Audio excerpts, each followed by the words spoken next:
ठीक है, स्टार्ट करें। Okay, welcome back to class science. Welcome to our channel and welcome to chemistry.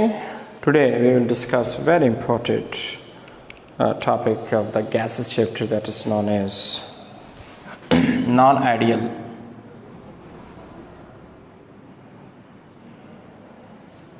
gases behavior.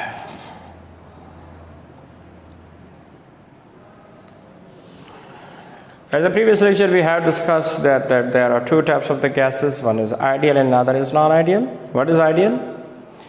हर वो gas ideal होता है जिसमें फोर्स ऑफ अट्रैक्शन ज़ीरो हो, जिसमें volume of the gas zero हो, ऑलमोस्ट ज़ीरो हो, और जिसमें फोर्स ऑफ अट्रैक्शन हो और वॉल्यूम ऑफ द गैस भी ज़ीरो ना हो, वो नॉन आइडियल होता है। और इसके अलावा आइडियल गैस जो है ये रियल में एग्जिस्ट नहीं कर रहा, लेकिन नॉन आइडियल रियल में एग्जिस्ट कर रहा है, आइडियल रियल में एग्जिस्ट नहीं कर रहा। बात समझ आ रही है ना? कोई भी गैस रियल में आइडियल नहीं है, दैट इज नॉन आइडियल। वो रियल में एग्जिस्ट कर रहे हैं लेकिन आइडियल रियल में एग्जिस्ट नहीं कर रहा। देखिए, कौन सा गैस आइडियल होगा? हर वो गैस आइडियल होगा जिसमें ये दो बातें ज़रा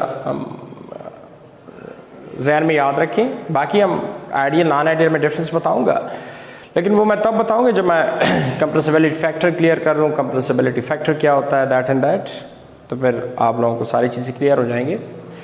लेकिन आइडियल गैस वो होगा जिसमें कोई फोर्स ऑफ अट्रैक्शंस ना हो, जिसमें volume of the gas zero हो। और नॉन आइडियल वो होगा जिसमें फोर्स ऑफ अट्रैक्शंस हो और volume of the gas zero ना हो, और ये रियल में एग्जिस्ट कर रहे हैं लेकिन आइडियल रियल में एग्जिस्ट नहीं कर रहा। या आइडियल को आप यूँ भी डिफाइन कर सकते हैं कि व्हाट इज आइडियल गैस? वो गैस जो ऑल कंडीशंस पे गैसेस लॉ को ओबे कर रहा हो। गैसेस लॉ हम पढ़ चुके हैं, Boyle's law, Charles law, Avogadro law and so. तो कहने का मतलब है कि जो गैस ऑल कंडीशंस पे इन गैसेस लॉ को ओबे कर रहा हो, आइडियल गैस इक्वेशंस को PV = nRT ओबे कर रहा हो, वो आइडियल है। और जो एट ऑल कंडीशंस पे गैसेस लॉ ओबे ना करे, गैसेस इक्वेशंस को ओबे ना करे, that will be non ideal, that will be non ideal. देखिए, क्वेश्चन ये पैदा होता है कि सर वो कौन सी कंडीशंस है जहां पे गैसेस लॉ ओबे नहीं होता, जहां पे गैस आइडियल नहीं होता। दैट इज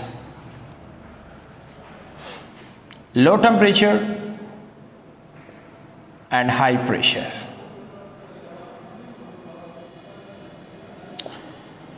ये दो ऐसी कंडीशंस है, low temperature and high pressure, जहां पे गैस जो है वो आइडियल नहीं होता, जहां पे गैस नॉन आइडियल होता है। मतलब आइडियल से डिविएट करता है, आइडियल से इनहेराफ करता है इस कंडीशंस पे। क्यों? इस कंडीशन पे क्या हो जाता है अगर temperature of the gas low किया जाए और प्रेशर हाई किया जाए, so molecule come close to each other, तो यहाँ पे फोर्स ऑफ अट्रैक्शन आ जाता है और volume of the gas zero हम नहीं कर सकते। तो इसी वजह से ये आइडियल नहीं होगा, ये फिर क्या होगा? ये फिर नॉन आइडियल होगा। तो इट्स मीन्स कि non ideal gases all conditions पे गैसेस लॉ ओबे नहीं करता, वो ये कंडीशंस है जिस पे गैसेस ओबे नहीं करता। देखिए, अगर आप लोगों को याद है काइनेटिक मॉलिक्यूलर थ्योरी में जितनी भी पॉइंट्स है सारे किसके बारे में? काइनेटिक मॉलिक्यूलर थ्योरी में सारे पॉइंट्स आइडियल के बारे में है। लेकिन मैं आपको बता दूं कि काइनेटिक मॉलिक्यूलर थ्योरी में जितनी भी पॉइंट्स है वो नॉन आइडियल के बारे में भी है, सिवाय दो पॉइंट्स जो नॉन आइडियल के बारे में नहीं है। इसको हम faulty assumption, faulty postulates of KMT कहते हैं। उसमें एक कौन सा था कि आइडियल गैस में कोई मॉलिक्यूलों में कोई फोर्स ऑफ अट्रैक्शन नहीं होता, लेकिन नॉन आइडियल में तो फोर्स ऑफ अट्रैक्शन होता है। और ये मैं नेक्स्ट साबित करूंगा कि जी नॉन आइडियल में फोर्स ऑफ अट्रैक्शन होता है। क्या क्या प्रूफ है तुम्हारे पास? वंडर वाल से मैं साबित करूंगा नेक्स्ट वीडियो में। और एक पॉइंट उधर ये भी था कि जो वॉल्यूम ऑफ द गैस है दे बिकम जीरो, लेकिन नॉन आइडियल में volume of the gas zero नहीं होता। तो ये दो फॉल्टी असम्पशन है। अगर आपसे कोई पूछे क्या काजेस है नॉन आइडियल बिहेवियर का, मतलब कि सम गैसेस जो है वो आइडियल नहीं होते, वो यही दो फॉल्टी जो पास्टुलेट है नॉन आइडियल गैस के बारे में। आइडियल भी तो ठीक है कि जी फोर्स नहीं है, वॉल्यूम नहीं है, लेकिन नॉन आइडियल गैस में फोर्स भी है, वॉल्यूम भी है। सो अगर क्वेश्चन आ जाए कि जी write the two faulty postulates of KMT about non ideal gases, तो याद रखिए केएमटी में जितनी भी पॉइंट्स है सारे आइडियल के बारे में है, लेकिन दो पॉइंट ऐसे हैं जो नॉन आइडियल के बारे में ठीक नहीं है। सारे बाकी नॉन आइडियल के बारे में भी ठीक है, दो ठीक नहीं है, एक फोर्स वाला एक वॉल्यूम वाला। आइडियल में तो फोर्स भी ज़ीरो, वॉल्यूम भी ज़ीरो, लेकिन नॉन आइडियल में force not equal to zero and volume भी not equal to zero. So ये दो फॉल्टी पास्टुलेट्स है। बात समझ आ रही है ना? हाँ, अगर कंडीशंस हो high temperature and low pressure, इसको उलट कर दे तो फिर तो ठीक है, मॉलिक्यूल दूर होंगे, मॉलिक्यूल में कोई फोर्स नहीं होगा। So that will what, that will be ideal. लेकिन अगर ये कंडीशंस हो गए तो फिर याद रखें मॉलिक्यूल में फोर्स भी आएगी, मॉलिक्यूल में वॉल्यूम भी होगा, वॉल्यूम ज़ीरो नहीं होगा। So that is non ideal. और काजेस क्या है क्यों ऐसा करता है? क्योंकि काइनेटिक मॉलिक्यूलर थ्योरी में टू फॉल्टी असम्पशंस है, उसी वजह से।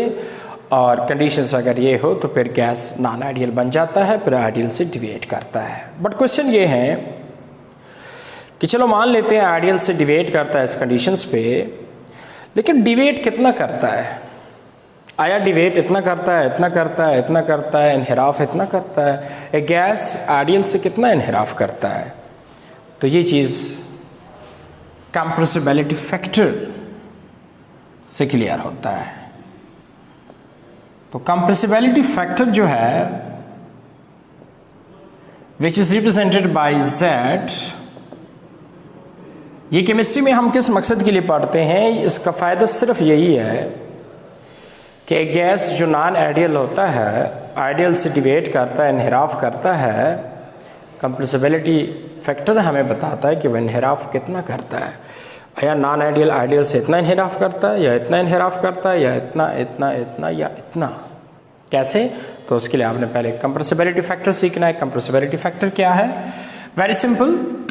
कंप्रेसिबिलिटी फैक्टर जो है ये दो वॉल्यूम के दरमियान एक रेशियो है, molar volume and molar volume. दो वॉल्यूम के दरमियान एक रेशियो है। हाँ, ऊपर वाला जो वॉल्यूम है that is the volume of the non ideal, और नीचे जो वॉल्यूम है that is the volume of the ideal. So volume of the molar volume of the non ideal and molar volume of the ideals के दरमियान जो ratio है इसको हम कंप्रेसिबिलिटी फैक्टर कहते हैं। बात समझ आ रही है ना? इस रेशियो को हम कंप्रेसिबिलिटी फैक्टर कहते हैं। ठीक? हाँ, अगर ये रेशियो बराबर है, सॉरी 1 आया, मतलब जो वॉल्यूम नॉन आइडियल का है वही वॉल्यूम अगर आइडियल का है, देखिए Z की 3 वैल्यू आएंगे। या Z इक्वल टू 1 आएगा, या Z ग्रेटर देन 1 आएगा, या Z जो है वो स्मॉलर देन 1 आएगा। अगर Z इक्वल टू 1 आया so it's means the gas is ideal. अगर ये ग्रेटर और स्मॉलर देन 1 आया तो दोनों केस में गैस नॉन आइडियल होगा। दोनों केस में गैस क्या होगा? Non ideal. एक मिनट जरा सब्र कर ले, अजान हो रही है।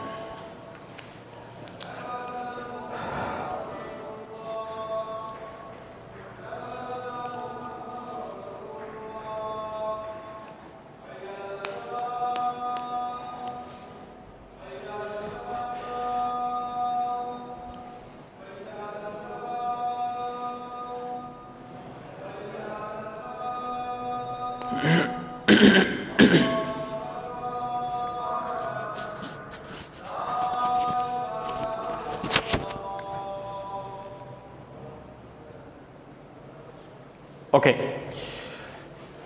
सो z की 3 वैल्यू आता है। अगर ये आ गया तो आइडियल होगा, अगर ये 2 आ गए तो नॉन आइडियल होगा। अब सवाल ये है कि z अगर 1 आया तो आइडियल होगा, क्यों, क्या वजह है? 1 में क्यों आइडियल होगा, वजह क्या है? देखिए, जब 1 आया सो डेट श्योर कि दे आर आइडियल। क्यों? देखिए ना, 1 कब आता है? 1 कब आता है? कोई रेशियो 1 कब आता है? जब नॉमिनेटर और डिनोमिनेटर क्या हो, बराबर हो, सो 1 आता है। एफ नॉमिनेटर 2 डिनोमिनेटर 2 सो 1, या 4/4। कहने का मेरा मतलब है कि जब नॉमिनेटर डिनोमिनेटर दोनों वैल्यू बराबर हो तो रेशियो 1 आता है। ऐसे ही है ना? सो ये रेशियो कब 1 आएगा? जब z 1 आया तो इसका मतलब ये दोनों बराबर है। Volume of the non ideal and volume of the ideal क्या है? बराबर है। जब एक नॉन आइडियल का वॉल्यूम आइडियल वॉल्यूम जैसा है तो आप कह सकते हैं कि सच गैस इज आइडियल। जरा पॉइंट को समझे, वेरी इंपॉर्टेंट, वेरी इंटरेस्टिंग। क्यों z1 होने से हम कहते हैं द गैस विल आइडियल? क्या क्या शो कर रहा है? देखिए ना, 1 कब आता है? जब volume of the non ideal volume of the ideal बराबर हो जाए तब ही रेशियो 1 आती है। तो हम इस केस में आइडियल कहते हैं। क्यों? देखिए ना, जब volume of the non ideal बराबर हुआ टू वॉल्यूम ऑफ आइडियल तो इसका क्या मतलब हुआ? तो इसका मतलब ये हुआ कि नॉन आइडियल इज आइडियल। जब इसका वॉल्यूम प्रॉपर्टी, इस गैस का वॉल्यूम प्रॉपर्टी आइडियल जैसी है तो इसका मतलब कि ये नॉन आइडियल गैस अब आइडियल है। तो इसलिए हम कहते हैं कि जब z 1 हो so the gas will be ideal. हाँ, अगर 1 ना हो, देखिए 1 कब नहीं होता? जब ये दोनों बराबर ना हो। जब इस गैस का वॉल्यूम इस गैस के वॉल्यूम के बराबर ना हो तब 1 नहीं आएगा, ग्रेटर और स्मॉलर देन 1 आएगा। सो एट्स मीन्स, इसका मतलब क्या हुआ? इसका मतलब ये हुआ कि जब इन दोनों का वॉल्यूम बराबर नहीं है सो रेशियो 1 नहीं आएगी। जब रेशियो 1 नहीं आएगी so the gas is for the gas will be non ideal. जब वॉल्यूम बराबर नहीं है तो हम कैसे नॉन आइडियल को आइडियल कह सकते हैं? तब ही नॉन आइडियल को हम आइडियल कह सकते हैं अगर नॉन आइडियल का वॉल्यूम आइडियल जैसा हो। लेकिन अगर नॉन आइडियल का वॉल्यूम आइडियल जैसा नहीं है तो फिर ये गैस आइडियल नहीं है, तो इसका रेशियो 1 नहीं आएगा या ग्रेटर और स्मॉलर देन 1 आएगा। सो इस वजह से हम कहते हैं कि जब z ग्रेटर और स्मॉलर देन 1 आता है तो गैस इज नॉन आइडियल। बात समझ आ गई? ओके, तो z हम यूँ भी लिख सकते हैं। अब हमें पता है volume of the ideal, volume of the ideal, ideal की इक्वेशन क्या है? PV is equal to nRT and V will be equal to nRT divided by P। पता है ना, that is volume of what? ये वॉल्यूम ऑफ आइडियल है, non ideal नहीं, ideal है। सो आइडियल की वॉल्यूम की जगह मैं nRT बाई P लिख सकता हूँ। जी लिख सकते हैं। So Z is equal to what? Molar volume of the non ideal divided by nRT divided by P। P ऊपर ले जाए so PV divided by nRT। So हम कहते हैं कि कंप्रेसिबिलिटी फैक्टर जो है वो एक रेशियो है molar volume of the non ideal to molar volume of the ideal. या हम ये भी कह सकते हैं कि कंप्रेसिबिलिटी फैक्टर एक रेशियो है the product between PV and nRT, इसका रेशियो है। लेकिन PV डिवाइडेड बाय nRT कहाँ से आया? PV डिवाइडेड बाय nRT यहाँ से आया क्योंकि वॉल्यूम ऑफ द आइडियल हमें पता है PV is equal to nRT से। सपोर्ट इन है। देखिए volume of the non ideal तो ये नहीं है, तो यहाँ पे आप पोर्ट नहीं कर सकते, नीचे पोर्ट करेंगे तो आपके z जो है वो क्या आ जाएगा? PV divided by nRT, that is called compressibility factor. और कंप्रेसिबिलिटी फैक्टर का मेन मकसद क्या है केमिस्ट्री में? कि अगर एक गैस आइडियल से इनहिराफ कर रहा है, सो क्वेश्चन वो इनहिराफ कितना कर रहा है, आया इतना इतना इतना इतना, तो ये चीज़ हमें कौन बताता है? Compressibility factor. लेकिन वो चीज़ बताने से पहले वो कैसे, वो मैं नेक्स्ट ग्राफिकली जब आपको एक्सप्लेन करूँगा तो आपको पता चलेगा। लेकिन उससे पहले कंप्रेसिबिलिटी फैक्टर है क्या, और जब ये 1 ग्रेटर और स्मॉलर देन 1 हो तो व्हाट दे शो, और इसके अलावा ये इक्वेशन कैसे आया? So that is z is equal to that in that. So that is all about what is non-ideal behavior of the gas, that is compressibility factor. So next video lectures में मैं explains करूँगा the graphical representation of compressibility factor कि किस तरह gas जो है वो ideal से इनहिराफ करता है, किस कंडीशंस पे, तो उन सारी बातों को मैं ग्राफिकली एक्सप्लेन करूँगा। So thank you very much for watching this video.